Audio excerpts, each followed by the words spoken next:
you mentioned this entire journey that the video game League of Legends has taken. Well, it's a very polarizing game, right?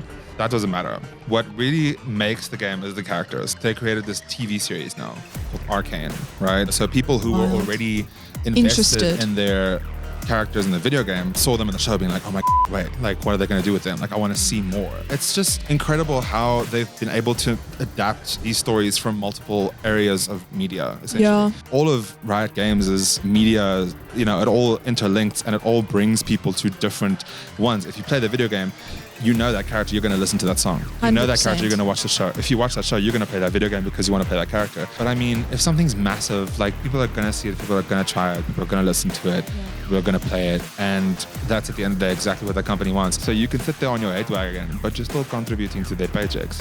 Facts. You know? Facts.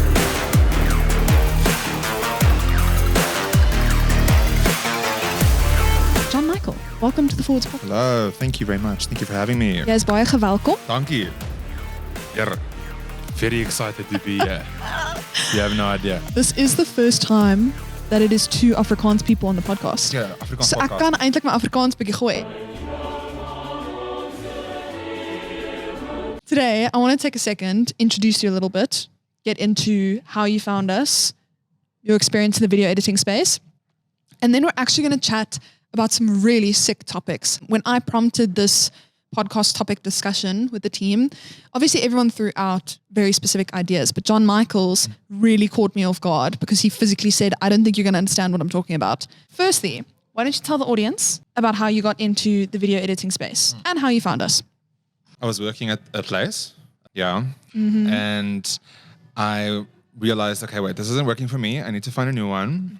So coincidentally, a friend of mine just linked me to a post that you guys put out. Are you a video editing genius? And I was like, well, yes. I don't know what to tell you. But yeah, so I just took my shot, you know, I applied and here we are. Very happy to be here. Super happy to have you. Yeah. So we have a typical structure to our podcasts. The first is kind of just doing a little bit of an overhaul of what has happened in the marketing space, the content creation space, the social media space, giving our audience a little bit of insight into what we've picked up as super important that we want to share. So I know we were speaking about it before the podcast, but you're talking about the rampant increase in AI in the video editing space. Yeah. Why don't you give some tips, tricks in and around how to use AI for video editing? So as a creative, I think it's like universally understood that AI should be used as a tool and not as a replacement.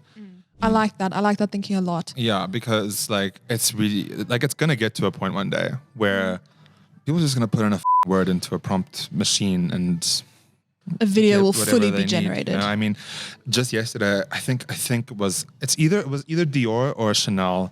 I saw this fully AI generated commercial, right? And you can tell it's AI, right? Yeah. But it was really fucking good. See, I think that's the question that is weighing on my mind, because from my perspective, I think as someone in the creative space, my brain always defaults to, cool, AI is going to come in. AI has already. It's going to grow. There's going to be an extent where it can replace what is being created with humans. Yeah. But at what point does that factor of authenticity and realness actually make a difference in the impact on a piece of content? So if you're saying that there was an advert that was fully generated through AI, I would love to know the statistics and the return on investment for an advert like that. Yeah, and how many people actually like it?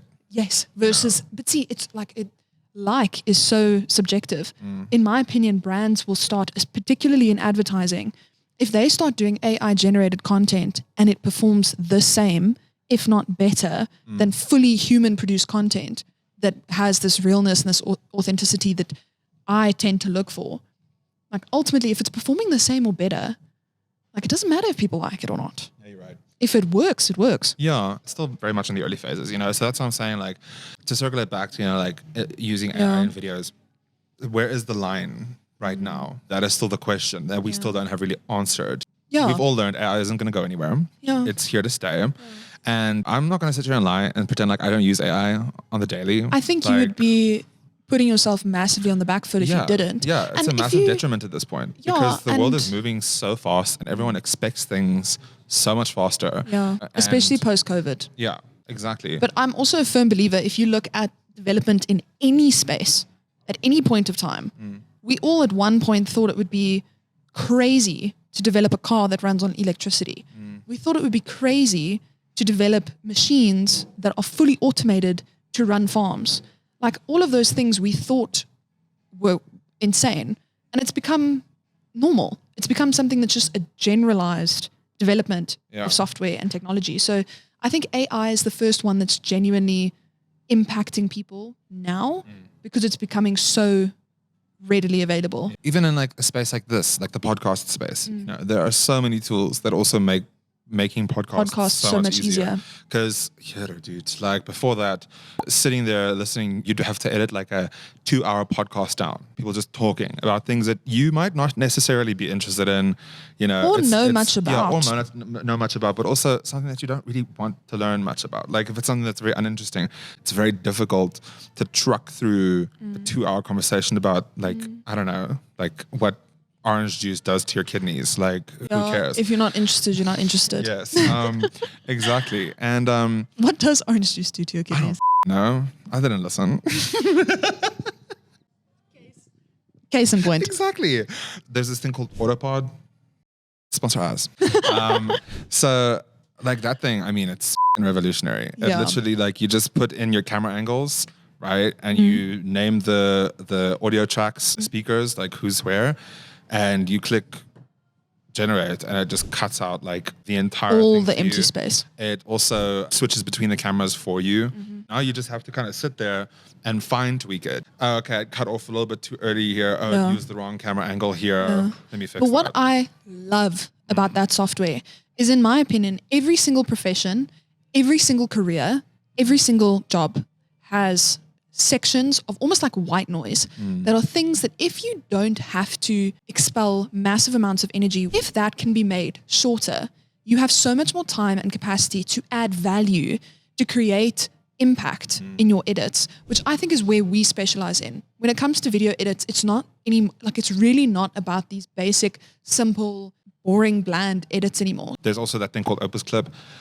Now, in my experience, like I think it's very useful and it does what it does well enough to be used. Yeah. AI doesn't really understand yet what makes a good reel or a good segment to pull. You know, it kind of just listens and it thinks, oh, okay, here is this part where he was mentioning this. This should be interesting. But here's it really a bold doesn't know. statement. Here's a question. It doesn't understand the context that it's in.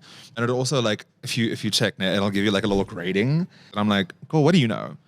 What do you know? Where are you trends? pulling your trains from? Like, you're just I want to see the receipts. You're just a I robot. want to know. Nobody knows what you're talking about. So whatever. No, 100%. But yeah, so like all these tools are so readily available now that it would be kind of stupid to not use them. Yes. And yeah, that's kind of just what it comes down to is using them to your advantage because not using them is a detriment. Yeah, 100% agree. You know. Okay, so when we were prompting the discussion in and around this podcast, we spoke about this concept of storytelling and how if you have a good story, it can almost surpass all layers of niches, formats, like facets of entertainment.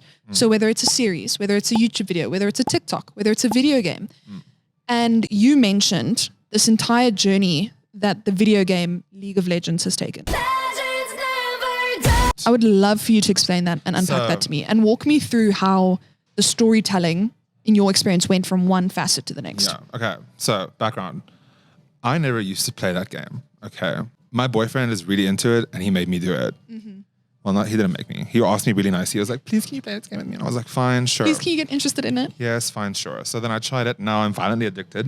Ew. League of Legends, while it's a very polarizing game, right?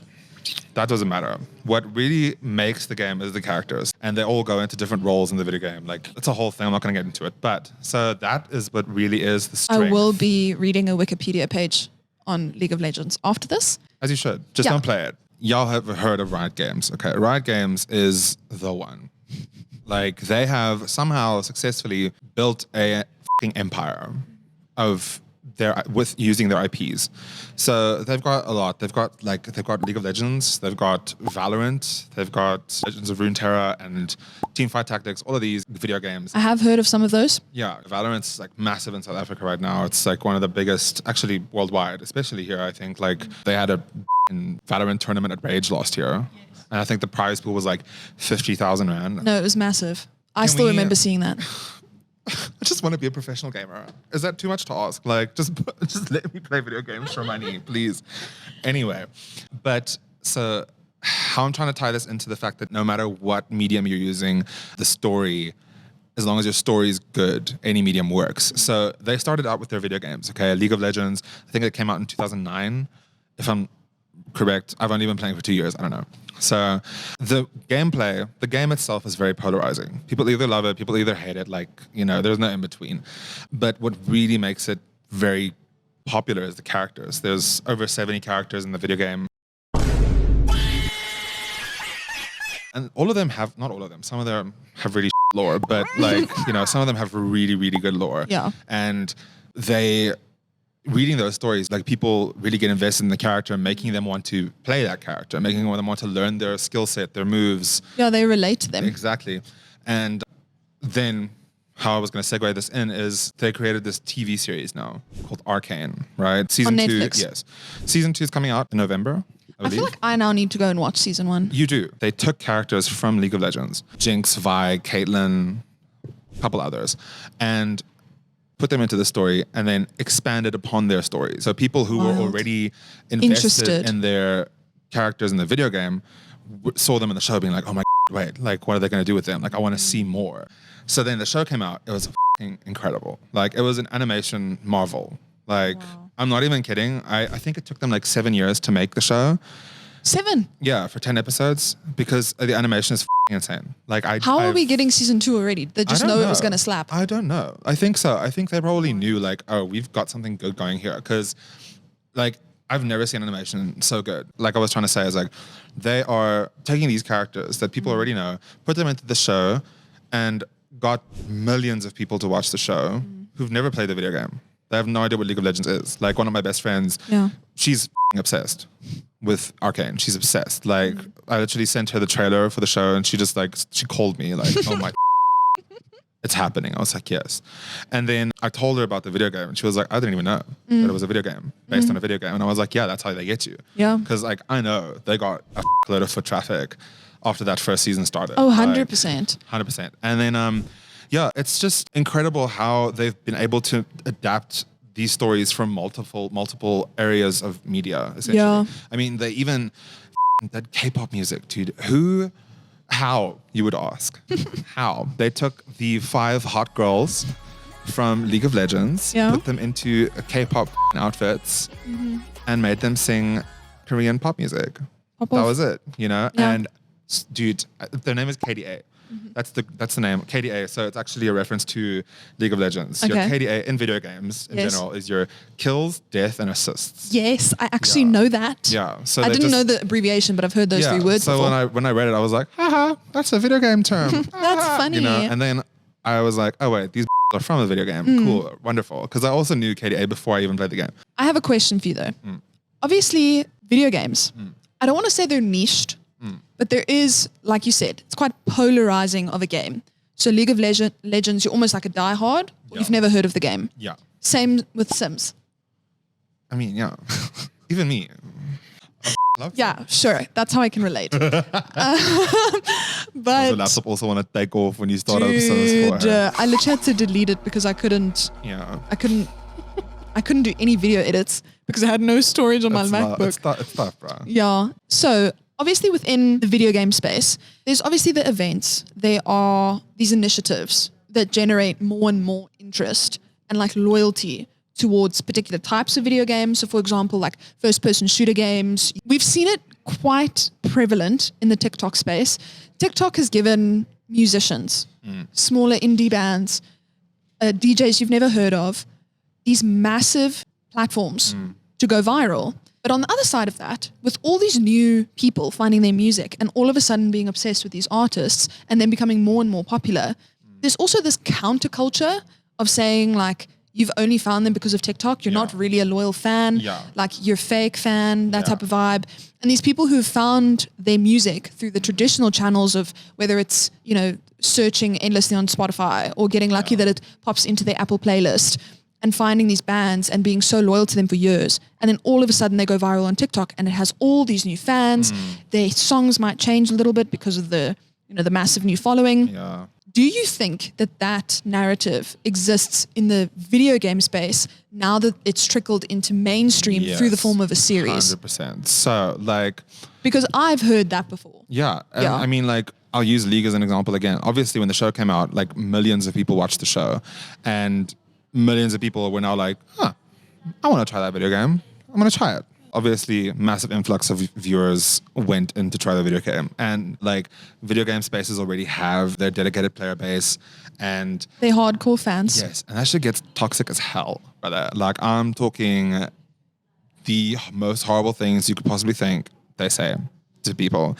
So I've seen TikTok compilations, particularly when women are playing a first-person shooter game. It's actually disgusting. Yeah, I mean, especially in that game too. Like if you play a girl character and you wear a cute skin, oh girl, you best believe. Do you know me as a raging homosexual? I play support characters, the pretty girls with the pretty skins. Why do I live for that though? And the amount of times I get called an e-girl, I get called whatever, and I'm like, goodness. Dude, if you only knew I was a 6'1" in Moorse Afrikaans man. You're 19? Yes. You look older. That's not a compliment.